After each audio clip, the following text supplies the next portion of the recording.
新疆嘅教培中心引起國際關注。根據被囚者嘅描述，營內設施惡劣，閉路電視嘅監控無處不在。被囚者每日要學中文、唱國歌同熟讀愛國愛黨思想。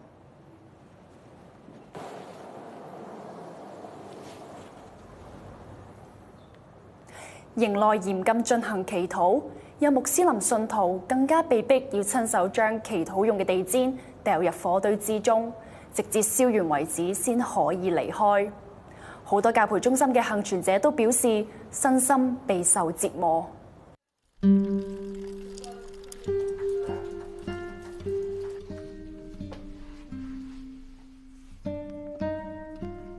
呢位女士唔願意透露真實姓名，我哋叫佢做落馬。佢係單親媽媽，有2個女。17年10月，佢喺哈薩克斯坦邊境附近嘅霍爾果斯被捕，隨即被送往再教育營。原因係佢利用媽媽嘅電話卡安裝通訊程式 WhatsApp， 響當地使用非中國認可嘅電話程式屬於違法，違者會被懲處。佢身處新疆嘅父母目前亦被監控。үйірге алып шыққан кезде тек қана сол жаңағы сынып ашты да сынып ашып сынып қалып шығып сабақ үйретті. Сол жаңағы тіл үйретті да таң сағат 7:30-нан кешкі сағат 5-ке дейін. Аралықта тісте 2 сағат демалыс бар да, демалыста 2 сағатша палатаға кіріп отырамыз сол ол жердегі. Сенің ол жерде мындай болады екен. Сені бір адам сатып жібереді екен, бәленбай ақшаға. Жаңағы, мысалы сен 1 жылға дейін жатқанына келсем деп жаңағы, мені қой мерзімімнен бұрын шығарды да. Бұл жерден де еркіндіктемін ғой, кішкене қалай істеймін, қалай жүремін өзім білемін да. Енді ол жерде қиындық бірінші еркіндігін жоғалттың емес бұл жерде.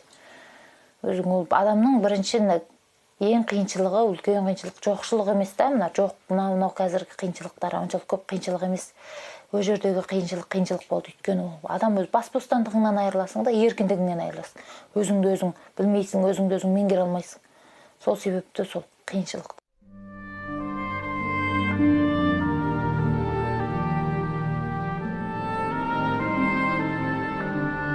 我哋喺阿拉木圖遇到嘅哈薩克人，不論年齡、收入定係職業，只要同新疆有關聯，都必定曾經有親人或者朋友被囚禁喺再教育營。其中部分有幸獲釋嘅人話，喺營裡面不論身心都飽受折磨，而家仍然猶有餘悸。喺哈薩克斯坦採訪嘅第2日，我哋由阿拉木圖出發，揸咗3個鐘頭車前往一個農村，訪問一位響中國出世嘅哈薩克裔媽媽。佢曾經先後被囚禁喺4個唔同嘅再教育營，更加被逼做黑工。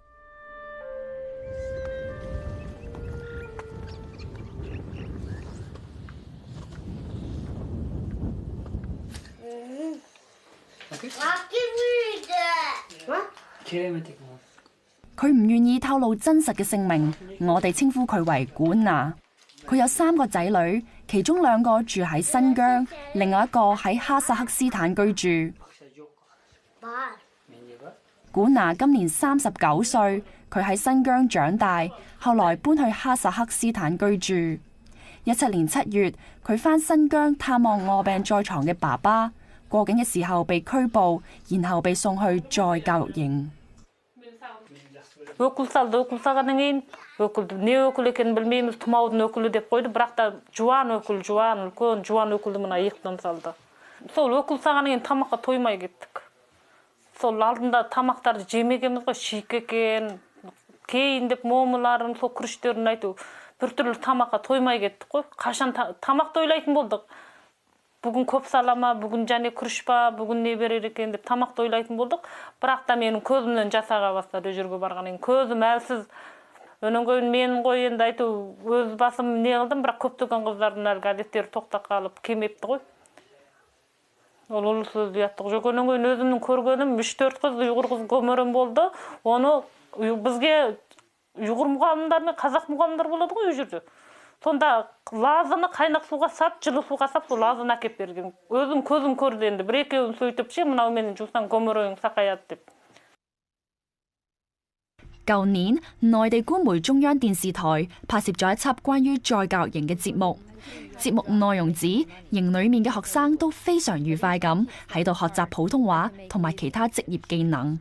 但管娜話呢啲都唔係真實嘅情況。Үйренулерің қандай десе, үйренуіміз жақсы.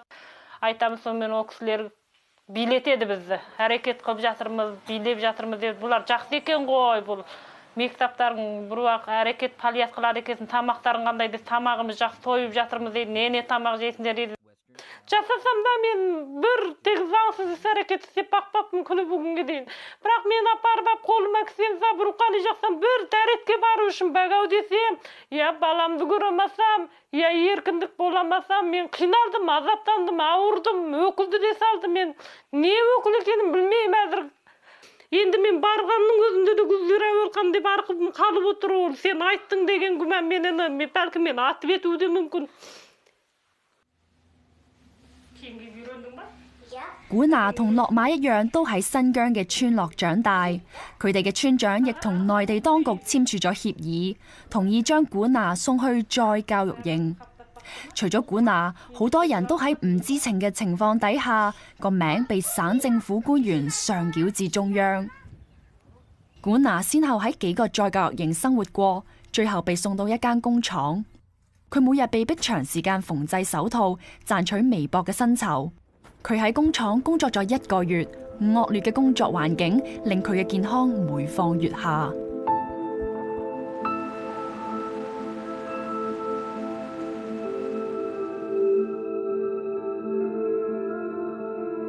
呢日，管娜嘅丈夫帶佢同個女去睇醫生，檢查佢喺被囚期間身體到底出現咗咩毛病。Бейшауға түсіріп, басымды тексертіп, сол кезде мына ұйқы без қабынған ашқазан жанында дейді. Өй жерде кешке дейін күріш жедік, темір креветте жаттық, жерде жаттық деген сияқты, өнен кейін шелекке дәрет қылдық деген сияқты. 目前根据我的诊断吧，他第一个体弱，身体弱，第二个他这个肾脏方面现在已经损害了的，膀胱炎呢，这个发展的话，这个尿毒症现在目前出现了早期出现了尿毒症。 那一天来说，小便排不出去，整个尿嘛就是散到这身上，这样的话就是。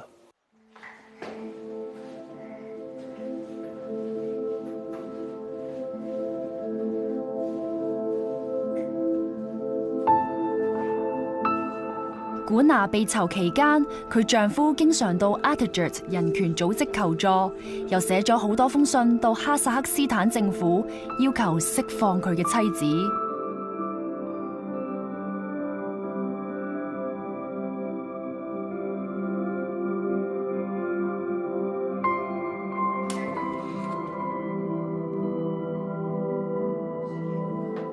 管娜話：若然唔係佢丈夫堅持不懈， 佢未必能夠捱過嗰段被囚禁嘅日子。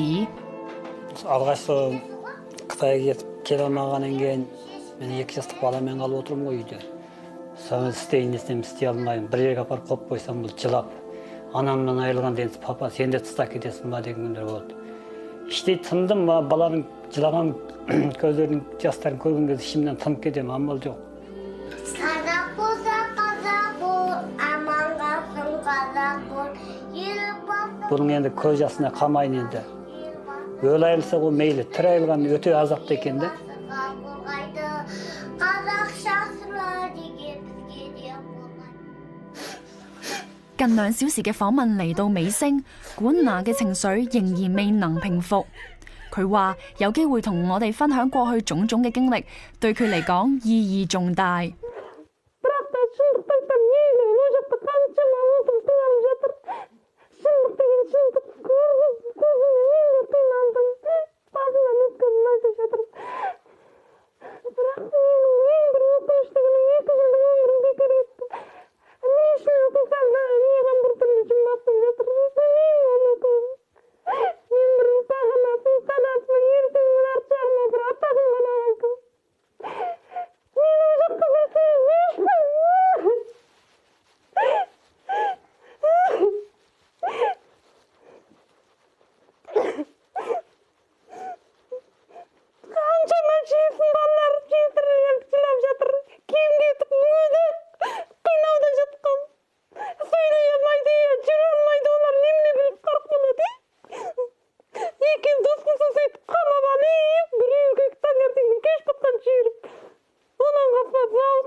бәйкеге байлап тастаса, сыртқы перделі отырып, өкіметтің ақшасын солар жейді, арт жақта халқы қиналып жатыр.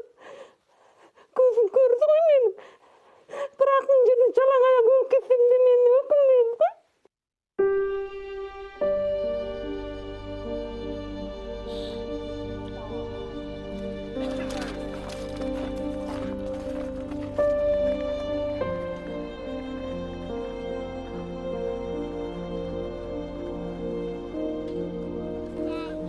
而家管娜已經獲釋返到屋企，佢希望可以同丈夫同女兒展開新嘅生活。雖然佢仍然擔心自身安全，但仍然堅持要講出真相，令更多人知道佢喺中國再教育營所經歷嘅一切。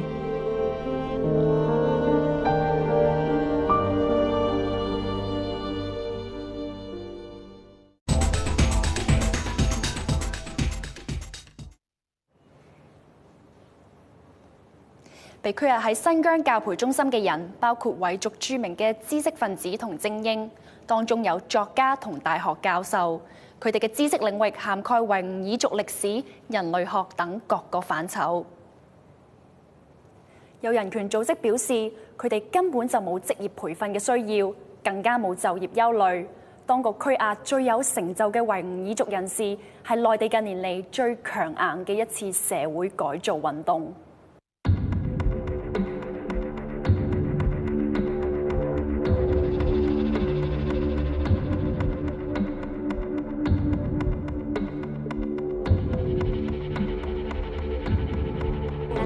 Ағам Қамет Шегірұлы, жеңгем Қайлас Мұхамеджанқызын. Тезірек Қазақстан отбасына жіберуін сұранамын. Бұл кісінің тірі білгім келеді, және бұл кісіден хабар алып беруін істеймін. Оразғали Жұмағазұлы арыз беру себебім Шығаздан келген Өкен Махметұлы имам болатын 8 жыл. 2005佢係阿不都日伊木艾伊提 Abdurrahim Hiyat， 著名嘅維吾爾族音樂家同詩人。今年2月，土耳其政府引述一份報告，指艾伊提早前死於一個再教育營入面。較早前，艾伊提被中國官方判囚8年，佢所創作嘅歌曲被指構成恐怖分子威脅。喺艾伊提嘅死訊傳出後幾個鐘頭，中國官媒發布一段錄影片段。片段中，據稱係艾伊提本人嘅男士喺鏡頭前指自己健康狀況良好。不過，有人權組織質疑片段嘅真確性。艾伊提至今仍然生死未卜，公眾亦憂慮其他被囚知識分子嘅安危。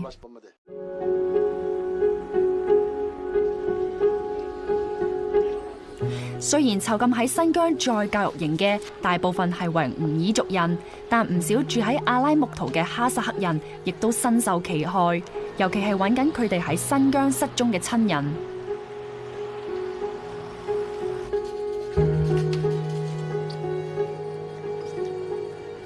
38歲嘅古麗喺新疆出世，佢有2個仔，而家同細仔喺哈薩克斯坦嘅阿拉木圖居住。3年前，古麗喺哈薩克斯坦開咗一間服裝店，本來相安無事。後來佢發現哈薩克斯坦原來被中國政府列為26個敏感國家之一。如果有人被發現同呢啲國家有聯繫，可能會被送往再教育營。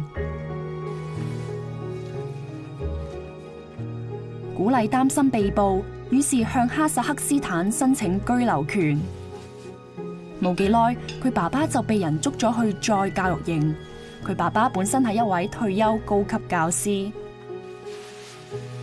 4月份的時候，當地派出所抓了我爸，說讓我爸去政治學習。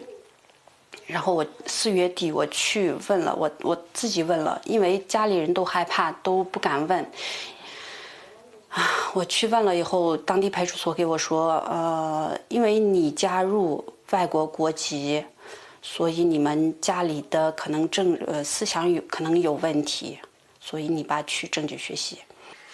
新疆當局早前推行咗一個叫做結對認親嘅運動，強制幹部入住維吾爾族人嘅屋企，美其名係促進文化交流。政府叫呢啲家庭做重點家庭。古麗話，當局嘅行動其實係官方安插黨員入去監視呢啲家庭，而現實係呢啲家庭根本就唔需要任何幫助。我們家裡政府那邊給我們家裡人安排了一個女孩，也就是年齡跟我差不多吧。我爸說是我的漢族女兒，組織那邊已經安排，每個月都要得有，好像是有規定的時間，不是一個星期一次，或者是一個月1-2天嘛，還是什麼，都必須得住那個房間。派出所也好，居委會也好，把我們家裡弄了一個重點家庭。也就是居委會那邊，就這些重點家庭都有這種情況。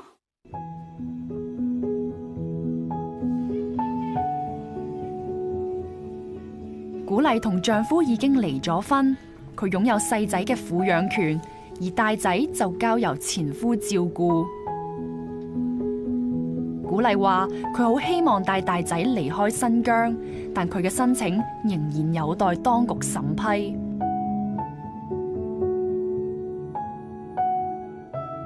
有時候我早上起來，我第一個想的就是我的大兒子，特別的，就是我就是特別的無助的那種想法。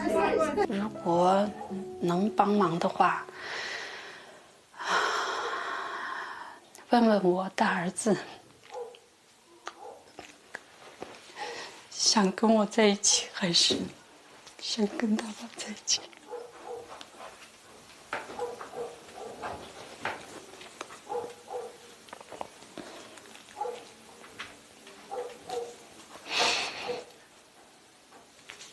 如果大兒子想跟我在一起的話，能幫我把他接回來。